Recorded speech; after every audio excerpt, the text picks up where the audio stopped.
Guys, मैं आप दीपक बरुआ आपका स्वागत करता हूं अपने YouTube चैनल में जिसका नाम है दीप सेंस। आज का टॉपिक स्टार्ट होने से पहले मैं आपको एक बात बताना चाहता हूं। The best way to get started is a quit talking and begin doing.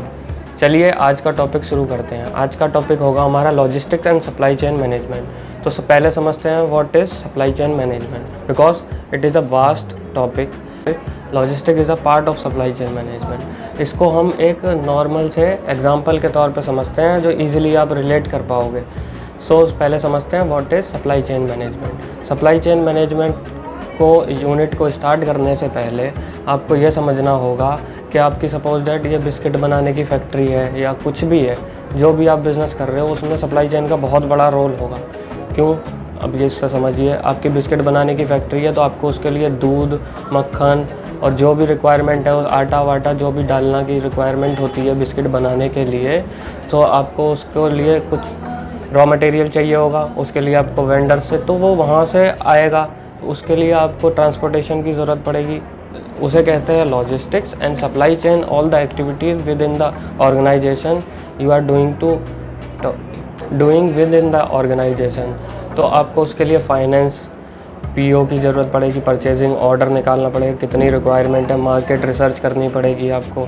All the activities जितनी भी आएंगी उसमें उसको सप्लाई चेन के अंडर में ही आएगी till raw material to final consumption. हमारे फाइनल कस्टमर तक पहुंचनी चाहिए वो चीज़।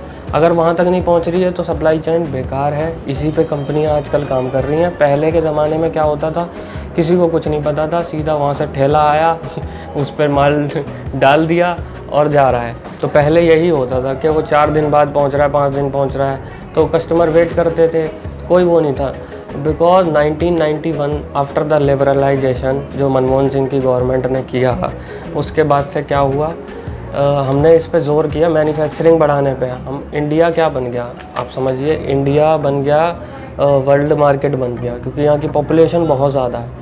तो हमें इस पे बहुत ज़्यादा काम करना पड़ेगा। इंडिया आज भी लॉजिस्टिक्स और सप्लाई चेन कोई जानता नहीं है। यूट्यूब या गूगल पे पढ़ोगे, वो भी यूके के बंदे ने किसी ने बना रखे हैं, अमेरिका के बंदे ने किसी ने बना रखे हैं, तो बहुत ही ज़्यादा समझ नहीं पाएंगे आप क्या है वो टॉपिक। तो ईज़िली वे में मैं इसीलिए आपको समझाना चाह रहा हूँ। तो हम लोग कहाँ पे थे कि अब विद इन ऑर्गेनाइजेशन में जो ऑल द एक्टिविटीज़, तो उसके लिए फाइनेंस चाहिए आपको, और ऑपरेशंस के लिए मैनेजर्स अलग होते हैं, बोर्ड ऑफ डायरेक्टर्स अलग होते हैं, हर चीज़ अलग होता है। तो फिर जब यूनिट बन गया सब, अब वो वहाँ पड़ा है माल, तो वहाँ से उठा के कौन ले जाएगा? कोई ना कोई आपको मटेरियल हैंडलिंग की ज़रूरत पड़ेगी। मटेरियल हैंडलिंग क्या होता है?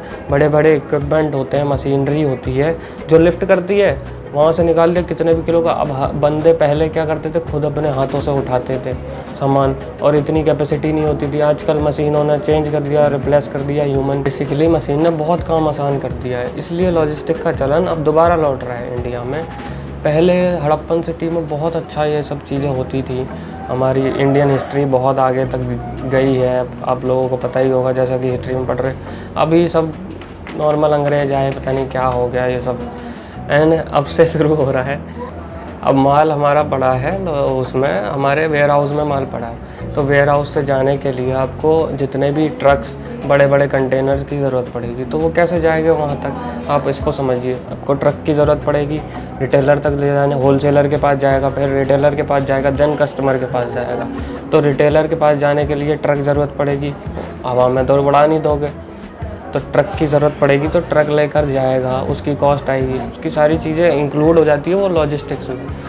लॉजिस्टिक्स क्या होता है बेसिकली समझिए, आपका वेयर हाउस से लेके wholesaler, retailer and then final consumer तक पहुंचने के लिए जितना भी ट्रांसपोर्टेशन बीच में यूज़ हुआ है उसे कहते हैं लॉजिस्टिक्स मैनेजमेंट।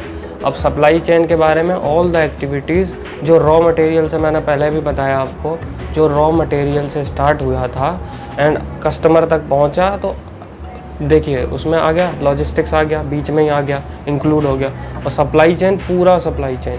अब कुछ इक्विपमेंट होते हैं, जैसे स्पेयर पार्ट्स, हमें कार बनानी है, स्पेयर पार्ट्स चाहिए, गाड़ी बनाने के लिए स्पेयर पार्ट्स होते हैं, कोई चाइना से आ रहे हैं छोटे छोटे, तो चाइना ने क्या किया, चाइना वहाँ से सप्लाई चेन के थ्रू ही भेजता है ना, तो फिर इंडिया में आता है, इंडिया में मैन्युफैक्चरिंग यूनिट पे आता है, इंडिया में क्या करती हैं गाड़ियाँ, उसके लिए बैटरी चाहिए तो वो कहीं और से लेती हैं, टायर चाहिए MRF से ले रही हैं, सिटी टायर कहीं से भी ले रही हैं। इसका टॉपिक हमारा यहीं तक था, तो आगे भी बने रहिए हमारे साथ। अगर आप इसके लिए और टॉपिक चाहते हैं कि भाई और आगे बताइए इसके बारे में, व्हाट इज़ लॉजिस्टिक्स और सप्लाई चेन, या करियर बनाने के लिए आप बताएं कि लॉजिस्टिक्स में करियर कैसे बनाएं, अच्छा पैसा कैसे कमाएं, तो आज हम इतना ख़त्म करते हैं आज का टॉपिक। आप बोर ना हो जाएं, इसलिए आगे के टॉपिक जानने के लिए आप मेरे को इंस्टाग्राम पे फॉलो करिए, DM करिए एंड कमेंट में हमें ज़रूर बताइए।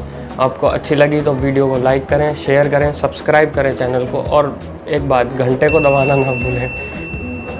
Bye bye, stay safe, stay healthy, and thanks for watching guys.